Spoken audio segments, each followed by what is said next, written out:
Remember when this guy, Francois Andre Danicon Philidor, said that pawns are the soul of chess? Well, this is what he meant. Hello, boys, girls, and squirrels. This is just another random chess player, and today I'm going to break with you one of the most beautiful endgame positions in the history of modern chess, if not the most beautiful one of them all. The position you see in front of you is from a game played between two players of the esteemed 2800 ELO Chess Club. World number 2 Hikaru Nakamura and world number 3 Fabiano Caruana in their round 1 encounter of the FIDE candidates 2026 held in Cyprus. Here, Fabiano has the white pieces and Hikaru Nakamura has the black pieces. After testing each other in the nuances and intricacies of a complex opening and testing each other a bit more in a not so easy to navigate through middle game, it was Fabiano who emerged with a slightly better position in a queen and opposite colored bishop endgame where he was up a pawn.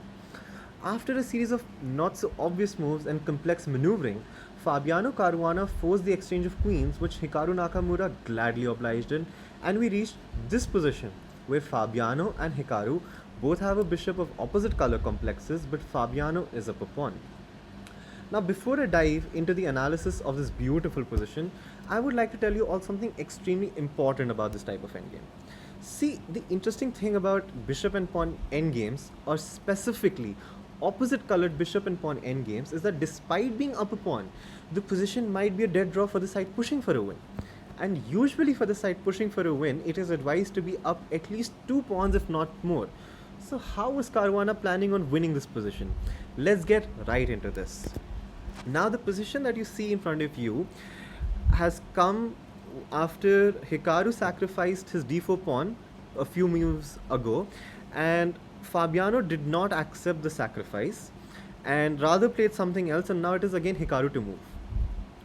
I'm going to show you why Hikaru planned to sacrifice this d4 pawn and why Fabiano didn't accept this. Well, the idea is pretty simple that if white ever takes this pawn, our bishop can come on f2, and now our bishop will have access of this beautiful g1 a7 diagonal. And what Hikaru is basically telling Fabiano that, well, you can be up not one or two pawns, but my bishop along with my a and b pawns is enough to hold your pawns on a and c files, and my king can be close to my g and h pawns, which can never be a target for your bishop on the d3 square because it's a light color bishop and my pawns are on dark color complexes. And even though I'll be down two pawns on the king side, and you can have 4 versus 2 majority, you can't really win this game because my bishop that will be placed on the ideal c5 square will always keep an eye on one of the two queening squares of your passed pawns, which is the f8 squares. So that is why Hikaru had sacrificed his d4 pawn, which Fabiano didn't accept. And to give you a demonstration of how that line would go is, say, Hikaru continues the sacrifice and plays bishop to h4. Well, then, after king d4, you can see all the ideas that, black has and white has, and all the weaknesses and the good pieces and the bad pieces. I've marked them with, different colors. So, king d4 and bishop h4, that's the idea. Instead of playing bishop h4, what black can do over here is the other obvious move in this position, that is, well, okay, if white is not gonna accept my sacrifice and waste 10 pieces with the bishop, so am I. That's exactly what I'm gonna do with black, and I'll play bishop f2. I'm gonna defend my pawn, and in the next move, whatever white does, I'm again gonna sacrifice my pawn with the same idea. Well, now it's not so trivial and simple because, as you can see, while the computer shows that bishop f2 is a losing mistake, it also shows us that why so, because now the white king can go to the d5 square and get active, and say now black plays a move like king d7. The thing is, again, while it's not so simple, I can maybe push my pawns on the f and e files, try to create another weakness, and because this bishop will not have access to the c5 square because it's being blocked by its own pawn on d4, which we didn't accept, the king can't take care of weaknesses on both sides, and sooner or later either we will have a passed pawn on the f or the e files, which shall be pushed for queening, or our king is slowly gonna come here and take these 2 pawns, and now we have 2 pawns ready to be pushed down A and C files, promoting on light squares, and our bishop, which is also the light color complex, black can't do anything with this bishop over here. So therefore bishop f2 is not such a nice move. And to show you the top engine line, say king d5, king d7, g5, h takes g5, f6, g takes f6, h6, f takes e5, h7, e4. We can even sacrifice our bishop over here. We can make a queen, pawn takes bishop, queen gives check, king goes back, queen f7, making sure the king doesn't run away. And you can go d2, I'll go king c6. We will even allow black to queen be up 2 pawns, an entire bishop, but there's no use if you're getting checkmated. So that is that.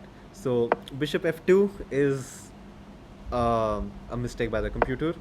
Bishop h4, which I showed previously, is actually the top engine move, after which actually in this position the computer gives us plus 2.8 for white and recommends that with bishop h4 this is holdable, uh, and the task is easier if white does go for the accepted pawn sacrifice, because now the bishop gets more breathing room, because there's no longer a pawn on d4 which is hampering with the access of bishop to both sides of the board.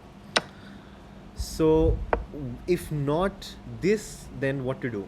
Well, in this position Hikaru played the most obvious move, which is that yes, white has brought its king to e4, white is trying to come in, so let's go king d7, and that's exactly what Hikaru did. He played king d7, which, the computer in its naivety gives an inaccuracy, but at the same point of time also gives a +6 on the eval bar and says that white is completely winning, and now the task is even easier than the move it said was a mistake, bishop f2. And I'm going to show you exactly why king d7 is that big of a blunder, which the engine stockfish over here in its naivety just says is an inaccuracy. First, let's talk about what's the idea of black with king d7. So black is still saying that, you can take my pawn, I'm not going to defend it, and my king is now slightly better placed on d7. Say that now you bring your king in with king to d5. My king has opposition, and if you don't take this pawn and you play along, wasting tempies with your bishop, that is exactly what I'm going to do, and I'm going to waste tempies with my bishop. And as soon as you ever play f6 or e6, try to create a pass pawn, since I'll have the opposition, I am gonna fight on that flank, and my bishop will, eventually come to h4, control this diagonal or control this diagonal. And if you ever, God forbid, take this, then my bishop will also control this diagonal, and somehow I will, hold, even by a thread, but I'll hold the position to a draw. So that is the idea with king d7.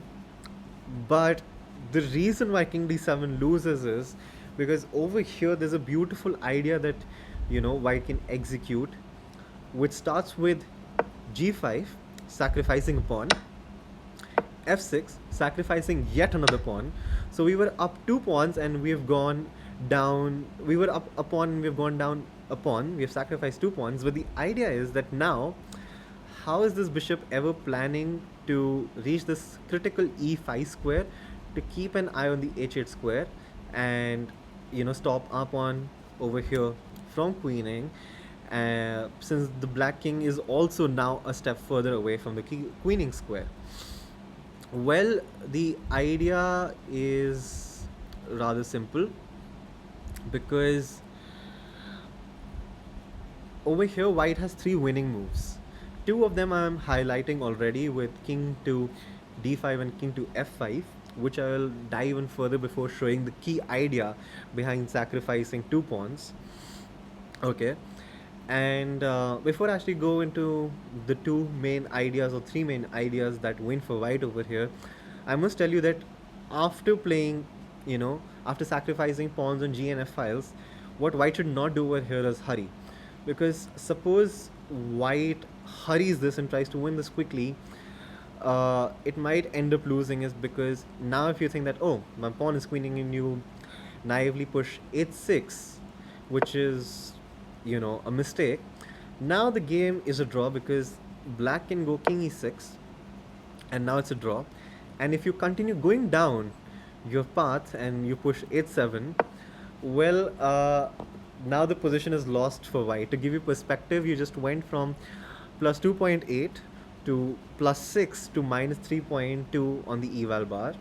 And the reason is because after h7, black has this beautiful move, bishop takes e5, and you think that, oh, I'm queening, but not so easy because f5 check, king is forced back, you lose your queen, and now black is up a healthy 3 passed pawns. Two of them are connected passes.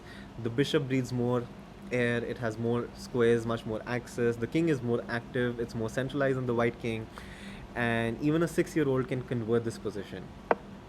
So after king to e6, the only move that draws for white is c5.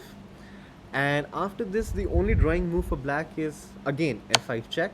You push the king back, the king attacks the bishop. Bishop goes back, captures on e5, c takes b6, and now black's argument is that my bishop is centralized. It takes care of both the queening squares for your pawns on b8 and h8, which are dark colored complexes. You have a white color complex bishop that can't ever control the b8 and the h8 square, and I should have enough counterplay with my 3 healthy passed pawns, 2 of them which are connected, and an active king. So I am the one who's gonna be, pressing for a win over here, and you suddenly are now on the back foot, hanging on by a thread. You are the one who's gonna have to make accurate moves and hold me to a draw, and that's how the tables have turned. So this is 0.00 according to the eval bar, but you give this position to a human, he can be 2900, and he will say, I can lose this from both sides. It's not so trivial. So white should not rush here with h6. So let's see what are the winning ideas. So I'm first gonna show you the winning idea which Fabiano didn't play, which is king to f5. And the idea with king to f5 is, suppose you go bishop takes e5 or pawn takes e5. The idea is that now I can push h6, and you can go g4, I can go h7, g3, h8 queen, and you can even go g2. But now I check your king, king moves, I take your passed pawn, and my queen is going to infiltrate the position into the d5 square. I'm up an entire queen. I might be down a few pawns, but it doesn't matter. Your bishop on e5 is really questioning its life choices on the career choices it made in its path to reach here in life, and it's no better than a pawn stuck between these 2 pawns. And yeah, I think it's gonna suffer through a midlife crisis pretty soon, and it is having PTSD from its quarter life crisis. So this position is lost, and over here, if say black captures um, with the f pawn, well, the idea is still the same, that I'm gonna go down h6, h7, h8, and you can go down e4. You can even sacrifice my bishop, though it might get tricky. So I'll, instead of letting you capture my bishop, I will take your pawn, and yeah, you can't push this pawn, and you can't push these 2 pawns. The king blockades it. The bishop can reach the square, but will never have access to the h8 square, and you can't stop me from queening. The king is outside the box. The position is lost. You can't ever push these pawns. I have a Moroxi bind over here, and my pawns take control of this square, so you can't create a passed pawn here. And yeah, you're technically in zugzwang, but not zugzwang. You have moves that maybe keep the balance, but sooner or later your positions is gonna collapse. So that is the line with king f5. The other idea which Fabiano actually did play in his game is king d5, And the idea with king d5 is, say black continues with its plan in similar fashion to king f5, which is to take on e5 with the pawn or bishop. Say it takes with the bishop, I can go h6, and you can't push f5 to give access to your bishop to the h8 square to stop my pawn from promoting, because firstly this pawn is weak. I'm going to capture here with check, and so is your bishop.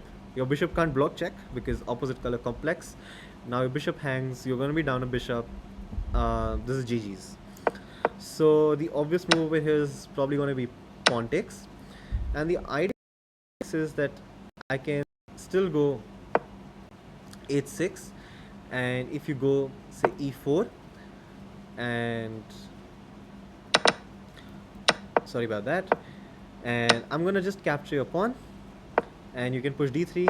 I'm gonna push h7, and you can go d2, and over here comes bishop f3, and you can sacrifice another pawn, or sacrifice back a pawn, and it comes with check. King moves, and I queen, and yeah, my queen's gonna checkmate your king pretty soon, and you can't ever queen over here because my bishop covers that square. So this is again gonna be GG's. Not to forget, in this position it is very important to play your bishop to f3. Again, if you think that we can rush here because we were sacrificing bishop in a line, it's not so trivial, because now if you hurry again and you play h8 queen, now the position is a red draw again, because now black queens would check, and the only drawing move that white has is queen to d4, queen takes, king takes, and after say king to d6, now the black king will have not that opposition and a passed pawn, and white might have to force a draw over here.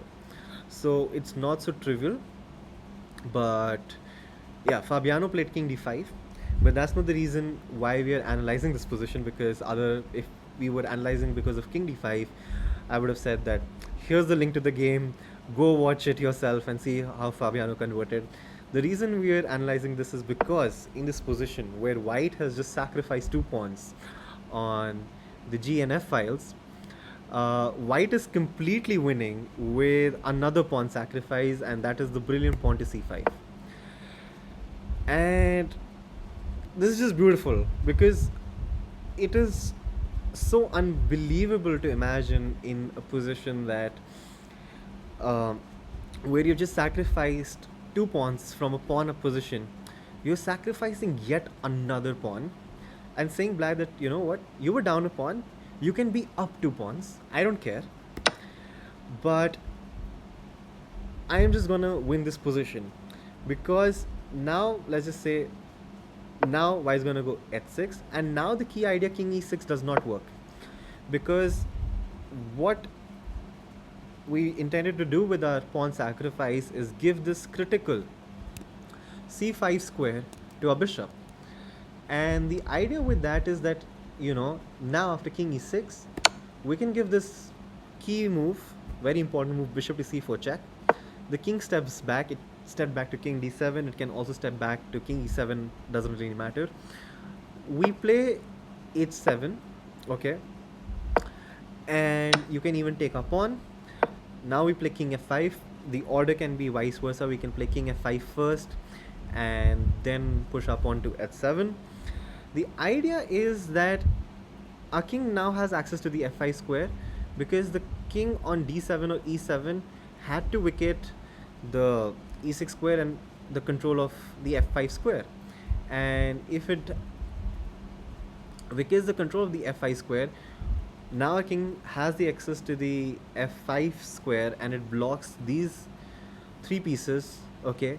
And if the pawn can't be pushed to f5 from black side, the bishop won't have access to this very critical h8 square, and we can queen with ease. And as the line would continue, would be d3, h8 queen, d2, but bishop e6 check, king to c6, queen to a8, king to b6, bishop to d5. You can even queen, but there's no point of queening if your queen is not close to your king, because in comes in queen to b7, checkmate. So that is the idea with pawn to c5.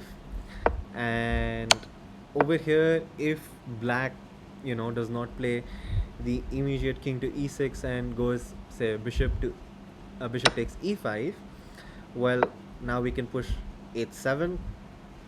And the moment black king comes closer, king e6, trying to take opposition, you know in this position, as I said, we are just going to play bishop to c4. Again, we're not going to play this before. We're going to wait until the king comes to e6, because then this move comes with tempi, and only then we play this check. King moves, and now we play king to f5, again with the same idea, blockading these pawns, denying the bishop access to the h8 square. You can push your d pawn. I'm gonna queen. You can push your pawn even more, but now it is game over, because queen to d8 check, king c6, bishop d5, a beautiful queen and bishop crisscross applesauce checkmate on the board, and voila, GG's. So that is why this position is worthy of being one of the most beautiful endgame positions in the history of chess, where we see the quote by Philidor come to life, that pawns are the soul of chess, and it is not about the quantity of your pieces or the quantity of your pawns, but rather the quality of your pieces, the quality of your pawns. And you can be down a pawn, you can be down two pawns, you can be down three pawns, but if you have a passed pawn and a really strong passed pawn, well then, yeah, the quantity of your opponent's pawn do not matter, the quantity of your pawns do not matter, the quality does. So as it does in life, it is always about the quality of people you have in your life and not the quantity of people you have in life. And that is your chess knowledge for the day.